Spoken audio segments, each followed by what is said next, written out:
మహాపరిశుద్ధుడా నీ పాదములకి స్తోత్రములు. దేవా, ఈ వాక్యం ద్వారా నాతో, మాతో మీరు మాట్లాడుతూ రమ్మని ప్రార్థిస్తా ఉంటున్నాను.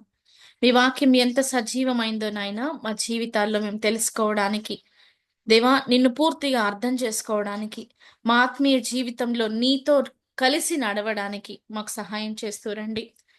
దేవా, మీ వాక్యం సెలవిస్తా ఉంటుంది. సత్యము మమ్మును స్వతంత్రులుగా చేయును అని. నీ వాక్యమే సత్యము అని.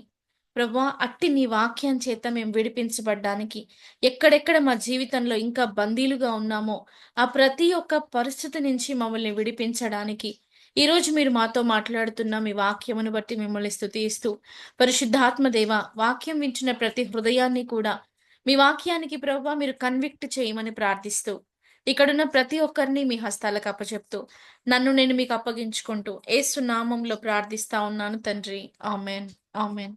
Praise the lord. Thank you Jesus. మీరు మీ రెగ్యులర్ లైఫ్‌లో అంటే దినదిన జీవితంలో చాలా సార్లు ఈ విషయాన్ని గమనించుంటారు. ఏంటంటే కన్‌స్ట్రక్టింగ్ హౌస్‌ని. ఇవాళ నేను కాలేజ్ బస్‌లో వెళ్తా ఉన్నాను. వెళ్తా ఉన్నప్పుడు చాలా ప్రాంతమంతా గూడా కొత్త ఇల్లులు కడతా ఉన్నారు. అయితే అది చూసినప్పుడు నాకు నిజంగా ఒక గొప్ప విషయం అర్థమైంది. అది నేను మీతో పంచుకునే ప్రయత్నం చేస్తున్నాను ఇవాళ.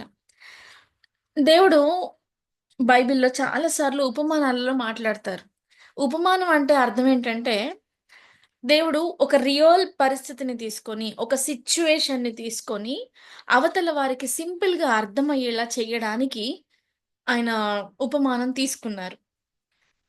ఎందుకంటే మత్తయి సువార్త 5దో అధ్యాయం మీరు చూస్తే జనసమూహము ఆయన మాటలు వినడానికి కొండ దగ్గరికొచ్చారు. యూదులు కాదు వాళ్ళు. అధికారులు కాదు. మేబీ వాళ్ళుండొచ్చేమో కానీ, అక్కడ చాలా మీరు ఇంగ్లీష్ ట్రాన్స్‌లేషన్‌లో అయినా, గ్రీకు ట్రాన్స్‌లేషన్‌లో అయినా చూస్తే, సామాన్యమైన ప్రజమని రాయబడి ఉంది. ఈవెన్ లూకా సువార్తల్లో కూడా లూకా భక్తుడు రాస్తూ చెప్తాడు, ఆయన మాటలు వినడానికి అనేక మంది, అనేక మంది అనే పదాన్ని చూస్తాం మనం. ఈ 2 రెఫరెన్స్‌లలో మనకేమర్థమవుతుంది అంటే, ఆయన దగ్గరికి చదువుకోలేని వాళ్ళు, చదువుకున్న వాళ్ళు, చదువు రాని వాళ్ళు, ఇంకా చిన్న పిల్లలు, పెద్దవాళ్ళు ఇలా ఏజ్ డిఫరెన్స్ కూడా లేకుండా చాలామంది వచ్చి వాక్యం వినేవాళ్ళు. ఒకే తరహా మనుషులున్నప్పుడు దేవుడు ఒకలా చెప్పాడు. అంటే యూదులంతా ఒక దగ్గరున్నప్పుడు దేవుడు వారికి అర్థమయ్యేలా మాట్లాడాడు. రోగులు ఆయన దగ్గరున్నప్పుడు వారికి అర్థమయ్యేలా మాట్లాడాడు. చిన్న బిడ్డలున్నప్పుడు వారికి అర్థమయ్యేలా మాట్లాడారు. ఇలా జనసమూహం అంతా ఉన్నప్పుడు ఎగ్జాంపుల్స్ త్రూ మాట్లాడారు. Praise the lord. అలాగే ఈరోజు కూడా పరిశుద్ధాత్మ దేవుడు ఒక ఉపమానములో, ఒక ఎగ్జాంపుల్‌లో నాతో మాట్లాడారు. ఆ విషయం నేను మీతో ఈరోజు పంచుకుంటున్నాను. ఒక బిల్డింగ్‌ని చూస్తా ఉన్నా నేను. అక్కడ మేస్త్రి ఉంటారు గదా! అంటే మా సైడ్ మేము మేస్త్రి అంటాం. తాపీ మేస్త్రి లేదంటే సుతార్ పని జేసేవాళ్ళు, బిల్డింగ్ కాంట్రాక్టర్స్, లేబర్స్ ఇలాంటి పదాలతో పిలుస్తారు. వీళ్ళేం జేస్తారంటే, ఒక గోడ కట్టడానికి నేను చెప్పేది జాగ్రత్తగా ఇనండి. ఒక గోడ కట్టడానికి మొట్టమొదటగా కింద ఫౌండేషన్ వేస్తారు. Point number 1. ఏం కావాలి? ఒక గోడ నిటారుగా కన్‌స్ట్రక్ట్ జేయడానికి, స్ట్రెయిట్‌గా నిలబడ్డానికి కింద ఫౌండేషన్ చాలా ఇంపార్టెంట్. ఇక్కడ ఉద్దేశ్యం ఏంటంటే, ఆ బిల్డింగ్ కట్టే అతని ఉద్దేశ్యం ఏంటంటే, ఈ ఇల్లంతా రెడీ అయిన తర్వాత, ఆ ఇంటి లోపల ఒక ఫ్యామిలీ మంచిగా ఉండాలి. మంచిగా ఇన్ ద సెన్స్ దీని ద్వారా వర్షం నీళ్ళు లోపలికెళ్ళకూడదు. లేకపోతే ఇంకా ఎటువంటి గోడ కూలిపోకూడదు. ఇలాంటివన్నీ ప్రికాషన్స్ మైండ్‌లో పెట్టుకొని కడతారు. కదండీ! చాలా సింపుల్. నాకర్థమయ్యే నాకర్థమైన విషయాన్ని మీకు అర్థం చేయడానికి ప్రయత్నం చేస్తున్నాను. ఫౌండేషన్ చాలా అవసరం. మొదటి విషయం. రెండో విషయం బిల్డింగ్ నిలబడ్డానికి అంటే గోడలు నిలబడ్డానికి ఒక్కొక్క రాయి మీద ఇంకొక్క రాయిని పెట్టాలి. ఓకే. ఇప్పుడు ఇది దృష్టిలో పెట్టుకొని ఈ మాటలు విందాం మనం. ఆ! 24 వచనానికి రండి. 24, 25, 26, 27 ఈ మాటలు ఒకసారి చదవండి.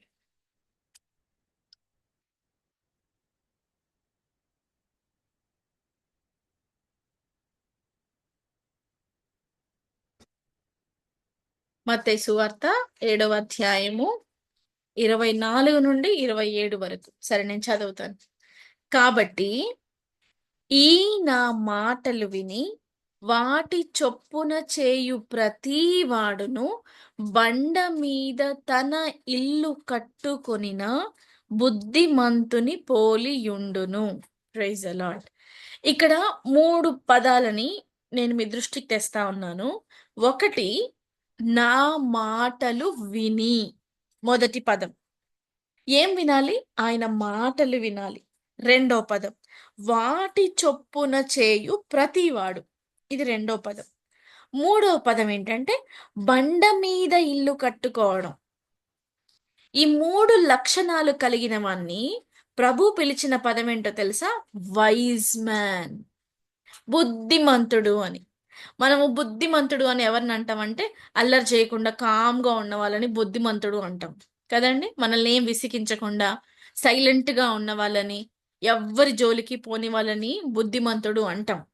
అది మన హ్యూమన్ ప్రాస్పెక్టివ్.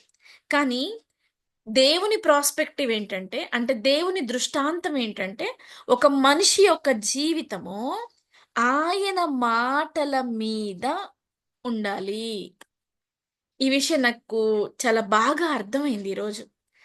అంటే ఒక ఇల్లు కట్టడానికి ఫౌండేషన్ ఎంత అవసరమో, నా ఆత్మీయ జీవితం నిలబడాలి అంటే, నా ఆత్మీయ జీవితము కట్టుకున్న విధానానికి మొట్టమొదటి మూలరాయి, మొట్టమొదటి మూలరాయి ప్రభు యొక్క వాక్యం.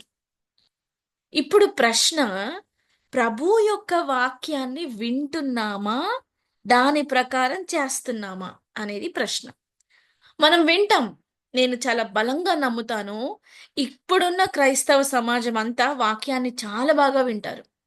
ఎంత బాగా వింటారంటే, నాకు తెలిసిన చాలా మంది వాక్యం వినేటప్పుడు, ఈవెన్ ఇట్లా రికార్డింగ్ మెసేజెస్ వినేటప్పుడు కూడా శుభ్రంగా స్నానం చేసి మంచిగా ఒక ప్రదేశంలో కూర్చొని బైబిల్ పట్టుకొని ఒక పుస్తకం పట్టుకొని వింటారు. నాకు తెలిసిన వాళ్ళు చాలా మంది ఉన్నారు ఇలా ఈ కోవలో.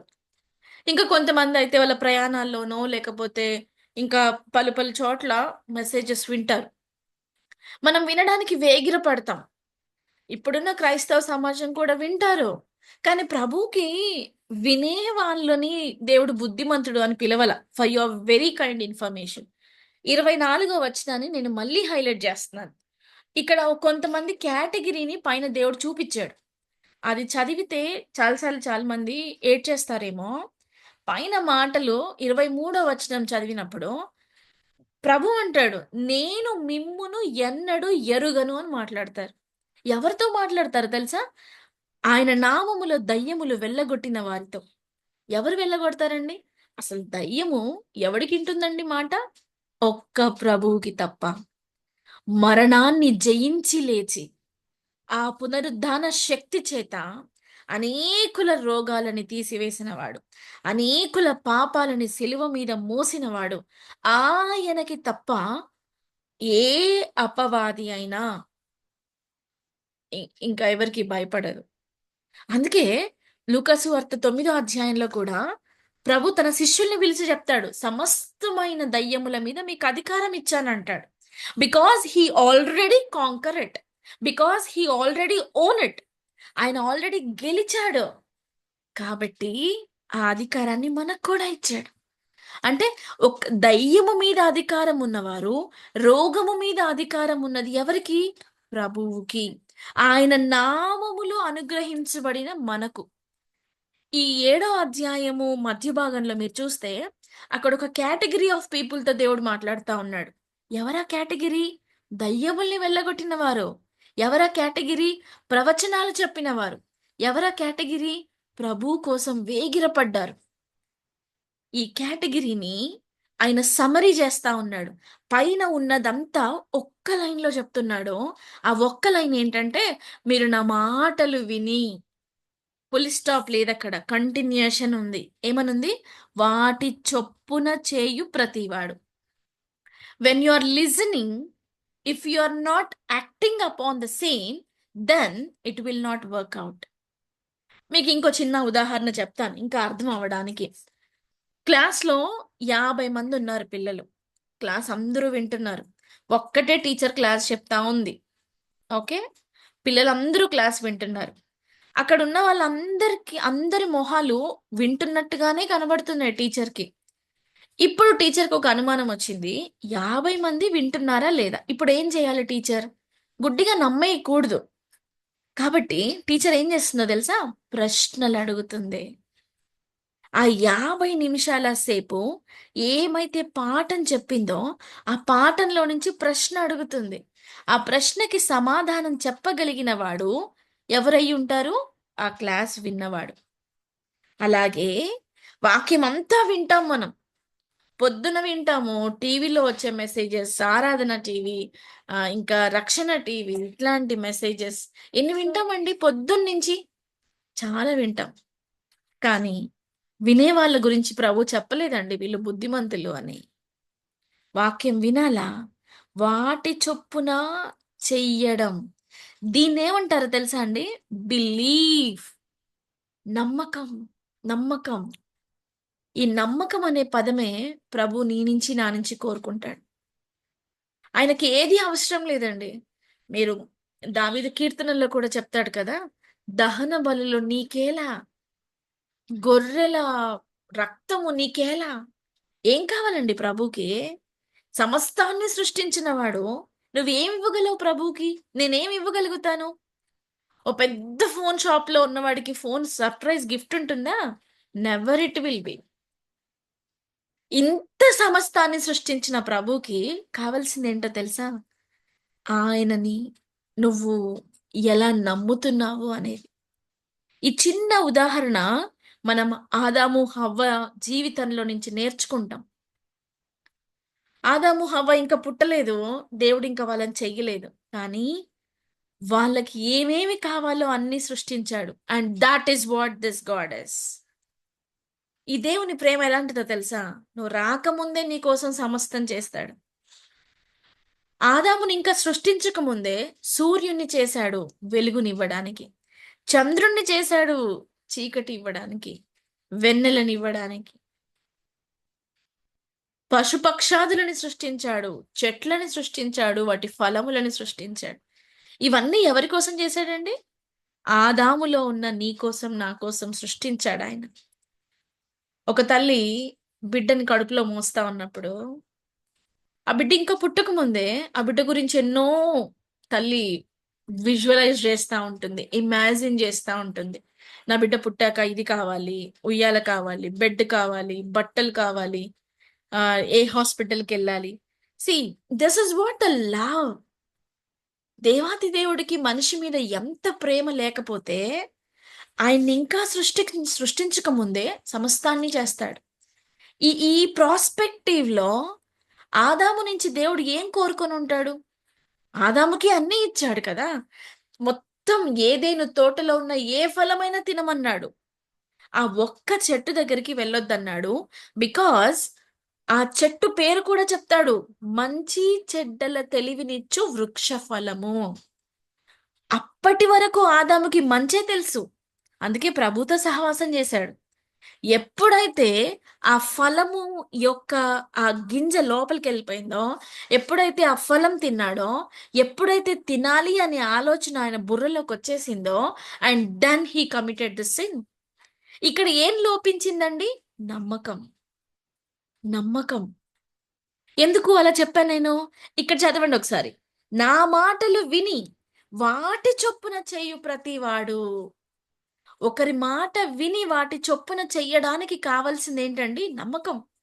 అందుకే ప్రభు అంటాడు, ఆవగింజంత విశ్వాసం. ఎంత విశ్వాసం? ఆవగింజ. ఆవగింజంత విశ్వాసం ఉంటే ఆయన చెప్పినట్టు చేస్తాం మనం. ప్రభు చెప్పాడు, "ఈ ఫలం తినొద్దయ్యా" అని చెప్పాడు. హవ్వ తీసుకొచ్చి ఇచ్చినప్పుడు ఆదాము ఏం చేయాలండి? దేవుడు చెప్పాడమ్మా ఇది తినకూడదు. పక్కన పడేసేయి. He has to give all his words. మనం చాలా సార్లు చెప్తాం. మీ భార్య మీ దగ్గరికొచ్చి, ఇదో పాపకి బాలేదు, లేకపోతే ఈ ఇంట్లో ఈ సరుకులు లేవు అని చెప్పినప్పుడు, how what the way how you are reacting? మనం ఎలా రియాక్ట్ అవుతామండి? అవునా? బాలేదా? ఓకే. ఎంతమందికి the word of god will resemble. ఎంతమందికి సిట్యుయేషన్‌లో ప్రభు వాక్యం గుర్తొస్తుంది. హవ్వ దగ్గరికి సర్పం వచ్చినప్పుడు హవ్వకేం గుర్తు రావాలా? ప్రభు మాట గుర్తు రావాలా? దాన్నే నమ్మకం అని పిలిచాడక్కడ ఆయన. ఆయన మాట చొప్పున చేసే ప్రతివాడు బండ మీద తన ఇల్లు కట్టుకుంటాడు. ఇల్లు కట్టుకోవడం అనే ఆ పాయింట్‌ని ఇంకొంచెం బాగా ఆలోచించండి. ఇల్లెలా కడతామండి? గోడెలా కడతాం? ఒక రాయి మీద మధ్యలో ఇంకొక రాయి పెట్టడానికి ముందే కొంత సిమెంటేస్తారు. ఈ రాయి, ఆ రాయి అతుక్కోవాలని. అలాగే దానిపైన ఇంకొక రాయి పెడతారు. రాయి మీద రాయి నిలిచినప్పుడే ఆ బిల్డింగ్ కట్టబడుతుంది. అలాగే మన ఆత్మీయ జీవితం కట్టబడాలి అంటే, మన జీవితంలో కూడా ఆయన మాట చాలా అవసరం. చాలా సార్లు ఆయన వాక్యం విని, దాని గురించి చెయ్యడానికి తాపత్రయపడం. ఆయన వాక్యం చెప్తుంది, "నీకు విరోధంగా రూపించబడ్డ ఏ ఆయుధము వర్ధిల్లదు" అని. మీ ఆఫీస్‌లో మీ మీ పై అధికారి మిమ్మల్ని ఏమైనా అన్నారనుకోండి, ఎంతమందికి ఆయన మాట గుర్తొస్తుంది? గుర్తురాదు. ఏం గుర్తొస్తుందో తెలుసా? We wanted our self to depress. We wanted our self to demotivate. We wanted our self to emotionally cry. మనం ఎలాంటి వారమంటే, మనకేదన్నా ఒక ప్రాబ్లమ్ వచ్చినప్పుడు, ఆ ప్రాబ్లమ్‌ని వెరీ డీపెస్ట్ చాలా లోతుకి వెళ్లి దివాలు పడిపోతాం. కృంగిపోతాం. ఎవరికైనా ఒక యాక్సిడెంట్ అయిందని మన చెవికొచ్చిందనుకోండి, ఇమ్మీడియేట్‌గా అమ్మో! యాక్సిడెంట్ అయిపోయింది. ఎక్కడ దెబ్బ తగిలిందో, ఎంత ఇంజ్యూరీ అయిందో, ఎంత రక్తం పోయిందో, బ్రతుకుతాడో లేదో, ఇంకా వాడు చచ్చిపోతే వాళ్ళ పిల్లల పరిస్థితేంటి? పోనీ ఆమె చనిపోతే వాళ్ళ పిల్లల పరిస్థితేంటి? సీ మీ మీ యొక్క ఇమాజినేషన్‌లో ఎలాంటి బండ మీద బండ పెడతా ఉన్నారండి? ఎలాంటి రాయి మీద రాయి పెడతా ఉన్నారు? మొదటిగా ఒక రాయి తీసుకున్నారు. ఒక ఆలోచనొచ్చింది. ఈ ఆలోచన మీద ఇంకో ఆలోచన, ఇంకో ఆలోచన, ఇంకో ఆలోచన. ఏం చేస్తున్నామండి? ఒక దుర్గాన్ని కట్టేస్తున్నాం మనం. ప్రభువేం చెప్పాడు? బండ మీద ఇల్లు కట్టుకోండయ్యా. బండ మీద ఇల్లు కట్టుకోండి. ఎలా కట్టాలి ఇల్లు? ఆయన మాట వినాలి. దాని చొప్పున చెయ్యాలి.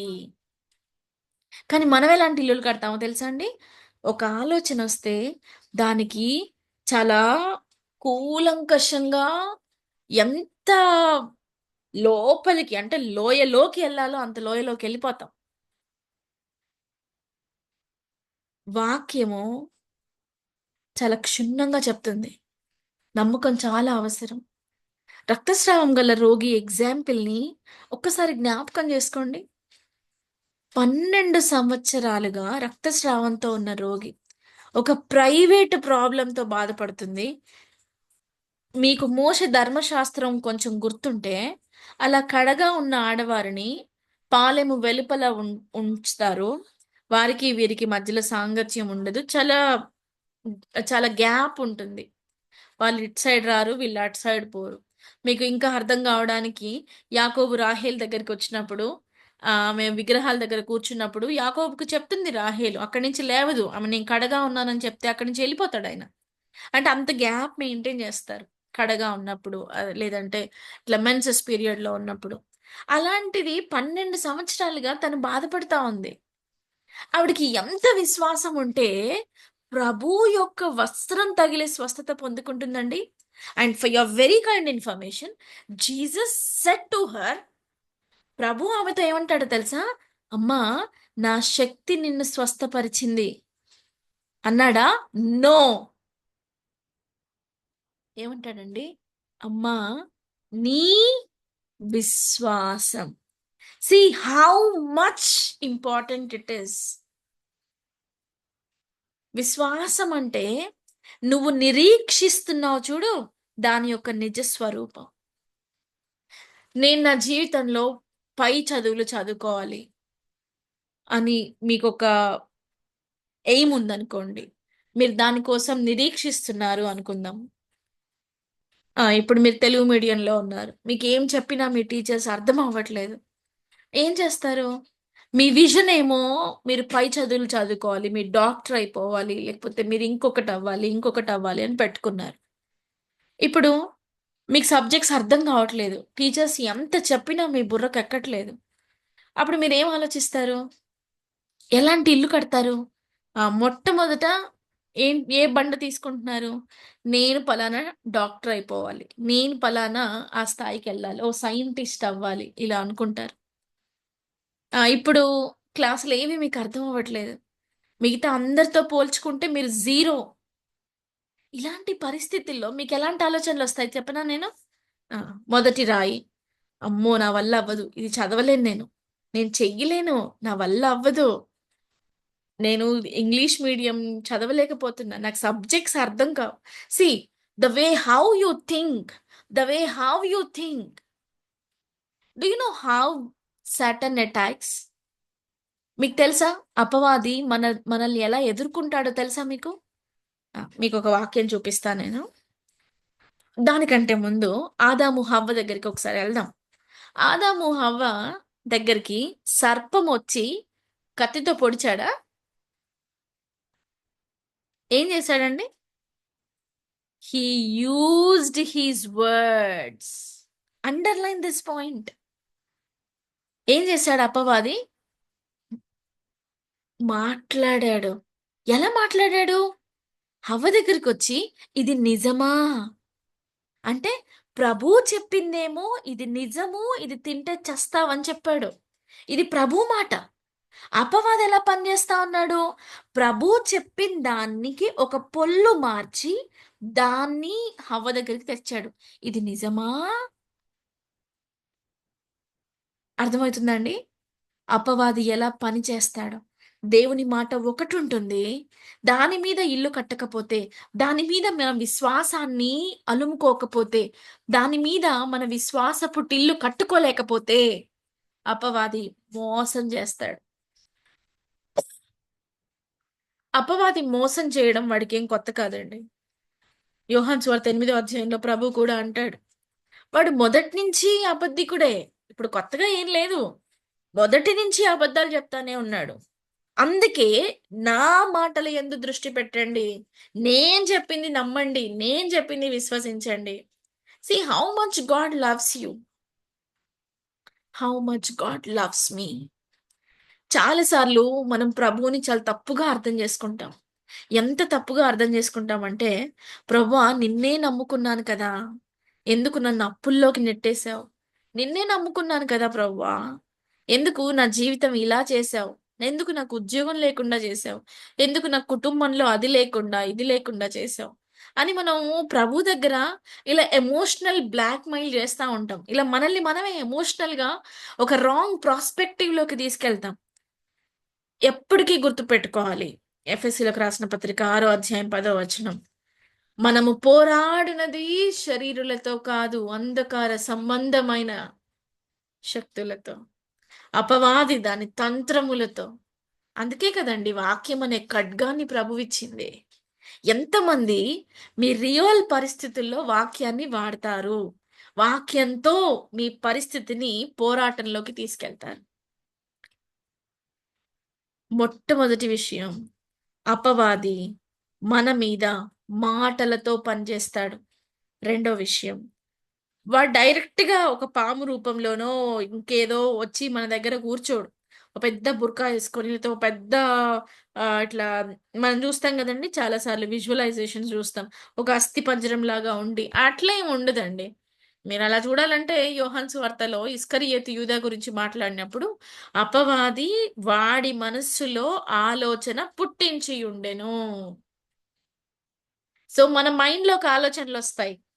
If your thoughts are not in line to word of God, then that thoughts are instructed by Satan.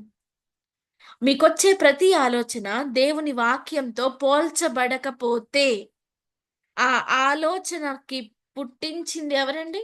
అపవాది. మీ మైండ్‌లోకి ఒక రాంగ్ థాట్ వచ్చింది. ఇందాక నేను తీసుకున్న ఉదాహరణలో ఒక అమ్మాయి చాలా మంచిగా చదువుకుందామని ఒక కాలేజ్‌లో జాయిన్ అయిందనుకోండి. తనకి తెలుగు మీడియం నుంచొచ్చింది. తనకేమి అర్థం కావట్లేదు. ఇప్పుడేం చేసిద్ది తను? ఇప్పుడు చాలా సార్లు చూస్తున్నాం మనం న్యూస్ పేపర్‌లో. హాస్టల్ వార్డెన్ తిట్టిందని, నాన్న ఫోన్ ఎత్తలేదని, అమ్మ తిట్టిందని, టీచర్ కసిరిందని, పిల్లలు చాలా తప్పుగా ప్రాణాలు తీసేసుకుంటున్నారు. See, always God is a constructor. He wanted your life to be built with his word. Satan is a destructor. He wanted to collapse our lives. దేవుడు మనల్ని ఎలా కట్టుకోవాలో నేర్పిస్తున్నాడు. ఎలా బ్రతకాలో నేర్పిస్తున్నాడు. ఈ వాక్యం చేత నీ ప్రతి పరిస్థితితో యుద్ధం ఎలా చేయాలో నేర్పిస్తున్నాడు. కానీ మనం ఏం చేస్తామో తెలుసా? అపవాది మాటలే బాగా వింటాం. పరిస్థితులు మాత్రమే చూస్తా ఉంటాం. పౌలంటాడు, మేము దృశ్యమైన వాటిని చూడక అదృశ్యమైన వాటిని నిదానించి చూచుచున్నాము. అండర్‌లైన్. కొరింథీయులకు రాసిన పత్రిక 8వ అధ్యాయం అనుకుంటాను. ఏమంటాడండి పౌలు? మేము దృశ్యమైన వాటిని చూడక అదృశ్యమైన వాటిని, అంటే నా కళ్ళ ముందు కనిపిస్తుంది, నేను ఇది చదవలేను. నీ కళ్ళ ముందు కనిపిస్తుంది, నా వల్ల కాదు. నేను నేను పిల్లల్ని ప్రభువులో పెంచలేను. ఈ ఉద్యోగం నేను చెయ్యలేను. ఈ కుటుంబాన్ని నేను ఈడవలేను. ఈ అప్పులు నేను తీర్చలేను. నా పిల్లల వివాహం నేను చెయ్యలేను. ఇది మీ కళ్ళకు కనిపిస్తుంది. కానీ పౌలు చెప్తా ఉన్నాడు, మేము దృశ్యమైన వాటిని చూడక అదృశ్యమైన వాటిని నిదానించి చూస్తున్నాము. ఏముంది అదృశ్యంలో? ప్రభు యొక్క మాటలు. యోహాను సువార్త 6:63. సమయం అయిపోతుందని నేను రెఫరెన్స్‌లు చెప్తున్నాను. మీరు రాసుకొని తర్వాతైనా చదవండి. లేదంటే ఈ వీడియో రికార్డ్ అయిపోయిన తర్వాత నేను గ్రూప్‌లో పెడతాను. పాజ్ చేసి రెఫరెన్స్‌లు చాలా జాగ్రత్తగా పదం, పదం అండర్‌లైన్ చేసుకుంటూ చదవండి. పౌలేం చెప్తాడు? యోహాను సువార్త 6:63లో మరియు ఆయన మాటలు ఆత్మయును జీవమునై ఉన్నవి. అంటే ఆత్మ మనకు కనిపించదు. ఫిజికల్ ఎగ్జిస్టెన్స్ లేదు. ఇప్పుడు ప్రభు వాక్యం చెప్తుంది ఇర్మియా గ్రంథం 1:5లో, నువ్వు తల్లి గర్భము నుంచి బయలు పడక మునుపే నేను నిన్ను ప్రవక్తగా ఎంచుకున్నాను అంటాడు. అంటే బిడ్డ ఇంకా రాలేదు బయటికి. కానీ ప్రభు ఏమంటాడు? వీడు ప్రవక్త, ఈమె ప్రవక్త అని మాట్లాడతాడు. అంటే ప్రభు యొక్క మాటలు మనకి ఆత్మలో ఉన్నవి. అంటే అవి కనిపించట్లేదు. ఎలా కనిపిస్తాయో తెలుసా అండి? ఎప్పుడు కనిపిస్తాయో తెలుసా? When you convict to the word. మనం దేవుని వాక్యాన్ని నమ్ముతాం చూడండి, అప్పుడు కనిపిస్తుంది. మీకు ఎగ్జాంపుల్ మళ్ళీ చెప్తాను నేను. ఆదికాండంలో భూమి అంతా చీకటిగా ఉంది. భూమి అంతా నిరాకారంగా ఉంది, శూన్యంగా ఉంది. అప్పుడు ప్రభువు ఏం పలుకుతాడు? వెలుగు కలుగును గాక అని పలుకుతాడు. అప్పటి వరకు వెలుగు ఎక్కడుంది? ఇన్విజిబుల్లో ఉంది, అదృశ్యంగా ఉంది. ప్రభు పలికినప్పుడు బయటికి వచ్చింది. Praise the lord. Did you understand? అర్థమవుతుందా మీకు? ఆయన మాటలు విన్నప్పుడు వాటి చొప్పున చేసేవాడు బండ మీద ఇల్లు కట్టుకోగలుగుతాడు. Don't look at the situations. Don't look at the situations. అపొస్తలుల కార్యములు 4:4లో ఈ యుగ సంబంధమైన దేవత ఎవరండి? ఇంకా యోహాను సువార్తలో ఈ లోకాధికారి అంటాడు. ఒక అబద్ధ ప్రపంచంలో జీవిస్తా ఉన్నాం మనం. అపవాది క్రియేట్ చేసిన ఒక భ్రమలో ఉన్నాం మనం. ఇక్కడి నుంచి బయటికి రావాలంటే ఆయన వాక్యమే. మీ పరిస్థితులు ఏవి కూడా శాశ్వతం కాదు. ఈరోజు నువ్వు హాస్పిటల్లో ఉన్నావేమో, కానీ అది నీ పరిస్థితి కాదు. ఏం చేయాలి? వాక్యంతో నీ పరిస్థితిని గెలవాలి. వాక్యం చెప్తుంది, యేసుక్రీస్తు ప్రభు పొందిన దెబ్బల చేత నువ్వు ఆల్రెడీ స్వస్థత పొందుకున్నావు. నువ్వు ఆల్రెడీ స్వస్థత పొందుకున్నావు. ఈరోజు నువ్వు హాస్పిటల్లో ఉన్నావేమో, ఈరోజు నువ్వు లేవలేని ఒక పరిస్థితుల్లో ఉన్నావేమో. యేసుక్రీస్తు ప్రభు దగ్గరికి పక్షవాయువు గల రోగిని తీసుకొస్తారు.